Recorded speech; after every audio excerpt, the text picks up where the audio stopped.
And thanks to At Home for joining us this hour. In Watergate, prosecutors believed that they could not bring a criminal indictment against a sitting president of the United States. That's not totally settled law, but they believed they couldn't. A lot of people who are legal experts believe it's not possible to criminally indict a sitting president. In any case, in Watergate, a lot of other people were indicted. 69 different people were indicted, criminally charged in the Watergate scandal. But President Richard Nixon was not one of them.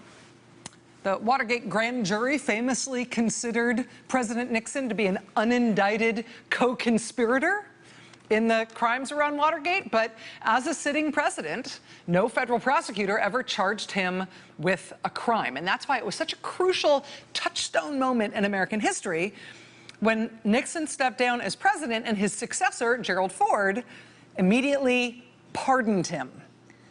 It was a remarkably controversial thing. The country was in uproar about it. People were mad at Gerald Ford about it for years and decades thereafter.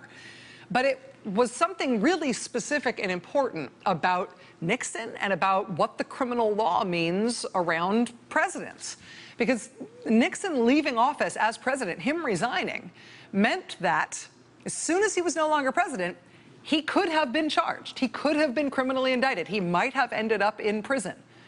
It's the fact that Gerald Ford pardoned him as soon as he left office that meant that Nixon never was charged. And so we've never seen a president sent to the pokey.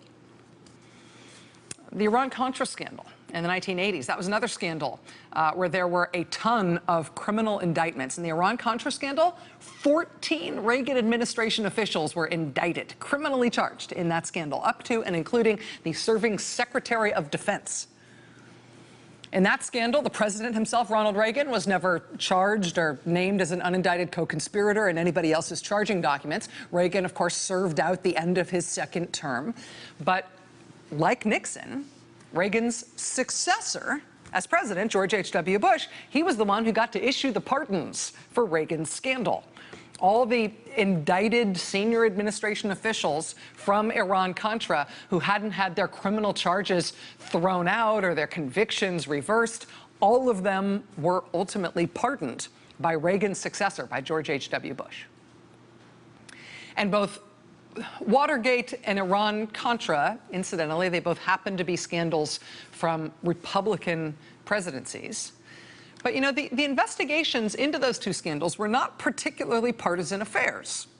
Members of Congress and the various people involved in those scandals didn't drop their party affiliations as soon as the scandal came to light. But in both of those scandals, in both Watergate and Iran-Contra, those Republican presidents, in the end, they faced both Democratic and Republican inquisitors in Congress.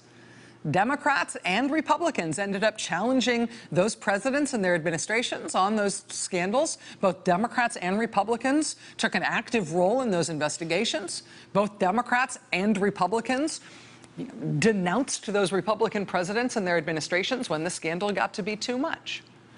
I mean, I think every generation thinks that partisanship has gotten out of hand in our time.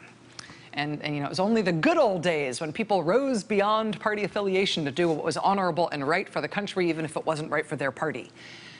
And it always feels that way. It always feels like it's as bad as it's ever been. But history says otherwise. When there have been gigantic presidential scandals in the past, when there have been, like, you know, multiple criminal indictments of senior administration officials and the possibility of impeachment, you know, high-level administration officials either going to jail or staring down that possibility, even when those scandals happened in what people at the time thought were unbelievably partisan environments, there is still a good, strong historical record of people dropping their partisan allegiances in the face of major scandals, in the face of major criminal wrongdoing.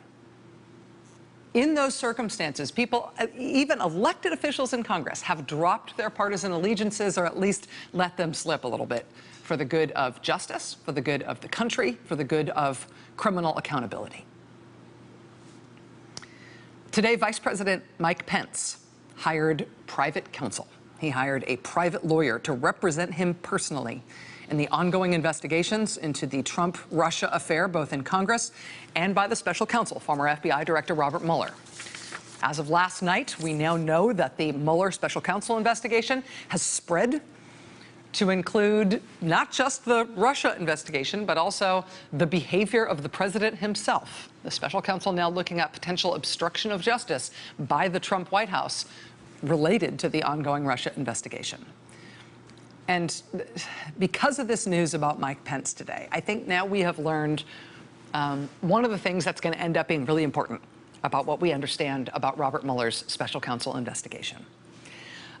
The order appointing Robert Mueller to be special counsel on May 17th, it spelled out that he would be investigating the question of whether the Trump campaign or Trump associates were involved in the Russian attack on our election last year. It also said he would be investigating other matters that arose directly from that.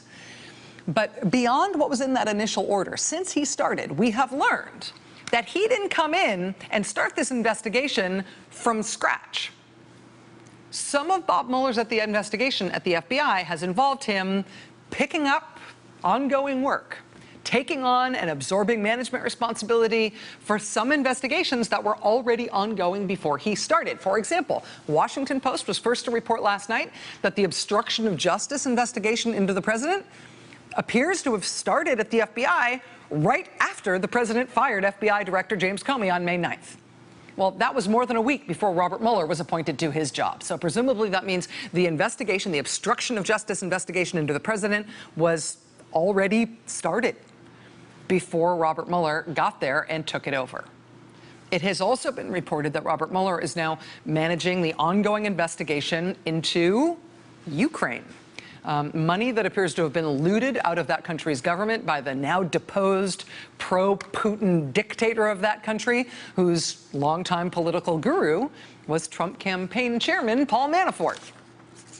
That investigation, the Ukraine kleptocracy investigation, has been ongoing at the FBI actually for several years. That investigation, we're told, touches on Paul Manafort directly.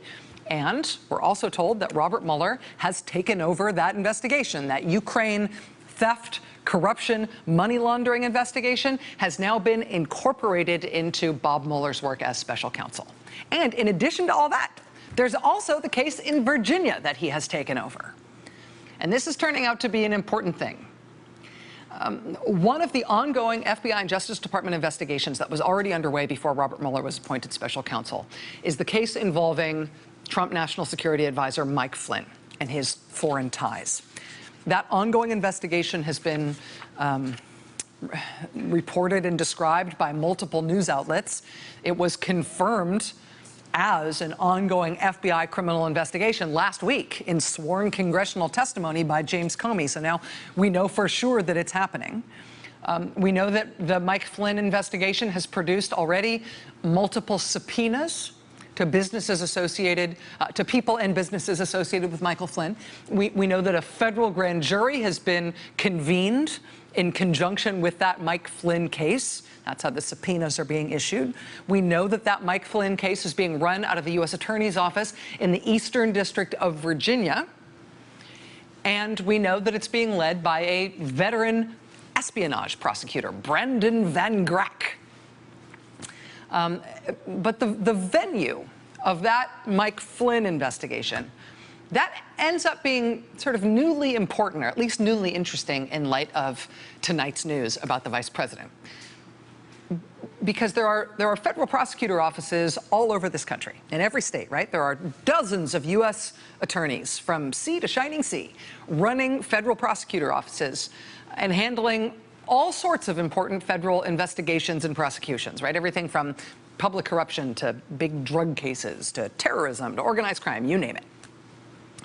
So being a U.S. attorney anywhere in the country is a big deal. It means you're the top federal law enforcement lawyer, law enforcement prosecutor in whatever your jurisdiction is. And every inch of the country is covered by some U.S. attorney's jurisdiction. They're all important. I don't mean to cast aspersions on any other U.S. attorney's offices. But when it comes to big national security cases, particularly big, complex national security cases, particularly big, complex national security cases that might have big, complex financial aspects to them. There are a couple of U.S. attorney jurisdictions, there are a couple of districts that I think are sort of considered first among equals when it comes to those kinds of crimes. One of them is the Southern District of New York, the U.S. Attorney's Office in Manhattan. Preet Bharara is very well known as the controversially fired, very high-profile U.S. attorney from Manhattan, from the Southern District of New York. That district is very high-profile in terms of its national security cases. The other district in the country that is super high-profile for its big, complex national security cases, cases that often have a nationwide and even international reach, the other district like that, besides Southern District of New York, is Eastern District of Virginia. Right now, U.S. Attorney for the Eastern District of Virginia is Dana Bente. And it's interesting, right now, Dana Bente is running, at the same time, he's running that U.S. Attorney's Office in the Eastern District of Virginia, and he's also running the National Security Division at the Justice Department in Washington, D.C., which incidentally makes him the #4 person in the line of succession at the Department of Justice. Dana Bente got a surprise mention last week in James Comey's congressional testimony when Comey said that he consulted with Dana Bente after President Trump told Comey that he should make public statements exonerating Trump in relation to the FBI's counterintelligence investigation on Russia. Comey says after Donald Trump asked him to make those statements, he went to Dana Bente at the Justice Department and asked him what to do about that presidential request. He says Dana Bente told him, no, do not make those public statements that the president has told you to make. So Dana Bente is running the National Security Division at the Department of Justice. Simultaneously, he is also still running the U.S. Attorney's Office in the Eastern District of Virginia. And that U.S. Attorney's Office is where the Michael Flynn case is already underway. That Eastern District of Virginia office is where a federal grand jury is already convened, that is already reviewing evidence, already issuing subpoenas, and working on that Flynn case already. That Eastern District of Virginia U.S. Attorney's Office is where they've got that veteran espionage prosecutor heading up that investigation into Mike Flynn and his foreign ties. Now, as special counsel, Robert Mueller has the option to convene his own new federal grand jury, if he wants to consider evidence and potentially down the road possible indictments in either the Trump-Russia investigation or the obstruction of justice investigation or both. He could convene his own grand jury. He also has the option to just use whatever grand jury has already been convened to work on the Paul Manafort Ukraine kleptocracy case. Or he could continue to use the grand jury that is already convened and working in the Eastern District of Virginia, the one that's working on the Flynn case. That Eastern District of Virginia venue is proving to be really central to what's going on. When Bob Mueller was first appointed special counsel, the first person we learned that he hired to work with him, the first person who was named as coming with Bob Mueller to that job, is a guy named Aaron Zebley. Aaron Zebley is a former senior prosecutor from the Eastern District of Virginia. That venue just keeps coming up over and over and over again in this case. And because of that background, because of what we know about the venues involved here, because of what we know about the grand juries and the investigators and the prosecutors who are already on board and working these cases, because of that, it sort of seems like a wise move by Vice President Mike Pence today that he has not only hired a private lawyer, private counsel, to look out for his individual interests in these investigations. That seems wise for sure. But it seems particularly wise that out of all the lawyers in the world who Mike Pence might have picked, he chose a guy who happens to be the former U.S. attorney from the Eastern District of Virginia. That makes total sense. That seems like an incredibly rational choice given what we know about the progress of this investigation, where it's taking place, who the personnel are that are involved in it. But it's interesting. Beyond Mike, so Mike Pence has picked this guy as his new attorney. Beyond his history, his experience in running that U.S. Attorney's Office in the Eastern District of Virginia, here's a really interesting other thing to know about the man whom Mike Pence just chose as his personal lawyer. This is not some whippersnapper. This is not some up-and-coming whiz kid at the start of his career. The guy who Mike Pence just chose to be his private lawyer for these investigations has been around for a long while. And one of the things he is known for in his career is the very interesting role he has had in other big Republican presidential scandals. And in our Washington studios right now, former Air Force General Richard Secord, who was a principal figure, of course, in the Contra supply operation. General Secord, those are strong accusations against you. It is very hard for the public, I would guess, to accept the fact that in the interest of keeping Project Democracy alive, a lot of people were making a lot of money, according to Senator Paul Tribble, you among them. Well, Senator Tribble has, since the early days of my testimony, tried repeatedly over and over again to color me and some of my associates as profiteers, and I have refuted these charges with specifics many, many times. I really could not hear all that clearly because of technical problems, but let me say this. Let the evidence speak for itself. I think there's clearly evidence of profiteering here. But the most important thing is the institutional statement that clearly this is not the way we ought to be transacting the people's business. When you operate outside of established channels, when you operate in this fashion, there are no checks and balances. There's no accounting. And good people and policy get in big trouble. And we heard that through the testimony of Oliver North today. There was no accounting whatsoever. He was relying on Hakeem and Secord and others, and I don't think they were well served. But you use specific figures, Senator Tribble, in fairness to Richard Secord, of saying that he made a profit of more than 40% on that one transaction. Are you absolutely confident of those figures? Those are his partners' figures supplied by Mr. Hakeem under oath. He certainly can't dispute that. And what about that? Can you hear us, General Secord? Yes, I can dispute it and do dispute it and have disputed it. I love that tape. I love that they're trying to have a big fight and they're both like, is that him? Can you hear him? That happens to me all the time. But that was Tom Brokaw in 1987 hosting on NBC News an on-air fight between Richard Secord on the left. He's a retired Air Force general. He had a key, very controversial role in the Iran-Contra scandal.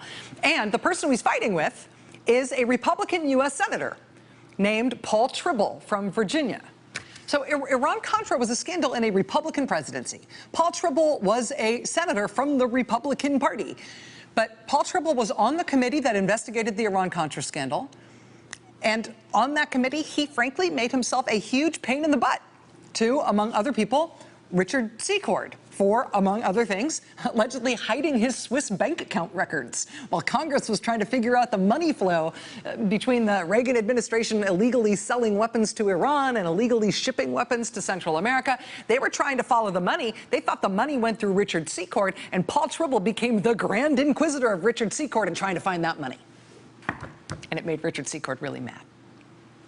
Senator Paul Tribble of Virginia, a Republican, but he became a real combatant, a real aggressive inquisitor in the Iran-Contra scandal. And to defend himself and his own interests in that scandal, he hired, recognize him? He hired Richard Cullen. He hired this same guy who Vice President Mike Pence just hired to represent him in our current Republican presidential scandal. And it's very interesting. Richard Cullen also had a similar role in Watergate. Very interesting. Richard Cullen was also counsel, was also a lawyer for a Republican congressman during Watergate named Caldwell Butler. He was a Republican from Virginia. He, too, was a Republican member of Congress who found himself in the middle of a Republican presidential scandal. He was in his first term in the House of Representatives. And he got up as a brand new Republican member of Congress, and Caldwell Butler questioned how President Nixon did what he could have done.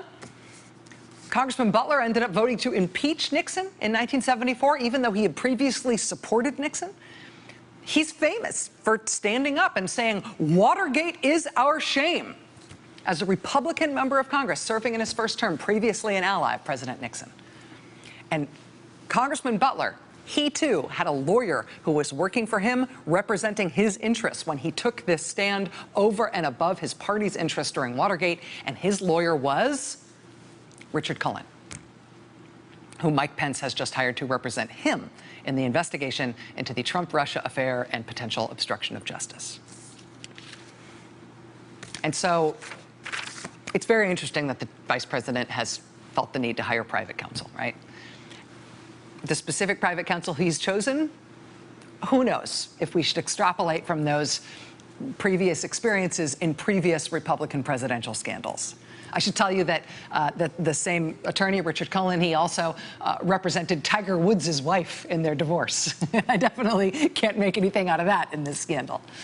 But, you know, it would appear that Vice President Mike Pence does have stuff to worry about here. On the Russia investigation, he repeatedly made what, frankly, are utterly implausible statements, denying any knowledge of the concerns about Mike Flynn or Mike Flynn's foreign ties, despite the fact that Vice President Pence was the head of the presidential transition effort when that transition effort was notified formally in writing and in person multiple times about those problems with Mike Flynn that Mike Pence professed so much ignorance about.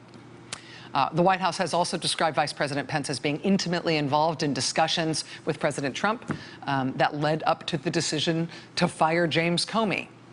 Despite him being such a supposed insider, being so involved in that decision, the vice president repeatedly made statements about why James Comey was fired that were later contradicted by the president himself, that were later contradicted under oath by James Comey himself in his congressional testimony. Mike Pence stood before the cameras and said that the James Comey firing had nothing to do with Russia, said it was only in response to Rod Rosenstein's memo. Neither of those things appear to be the case. At least they are both now contradicted by the president himself. So given the vice president's exposure on both of those things, which happen to be both major elements of Robert Mueller's investigation, both the Russia issue and the potential obstruction of justice issue, given his exposure on both those things, it's not surprising that the vice president has now found himself a private lawyer. But oh, what a private lawyer he has got. That news breaking tonight. Washington Post, again, first to break that story as they've been ahead on so many of the twists and turns in this investigation. There are two other pieces of this that have just fallen into place today, and we've got details on that coming up. Stay with us. Hey there, I'm Chris Hayes from MSNBC. Thanks for watching MSNBC on YouTube. If you want to keep up to date with the videos we're putting out, you can click subscribe just below me or click over on this list to see lots of other great videos.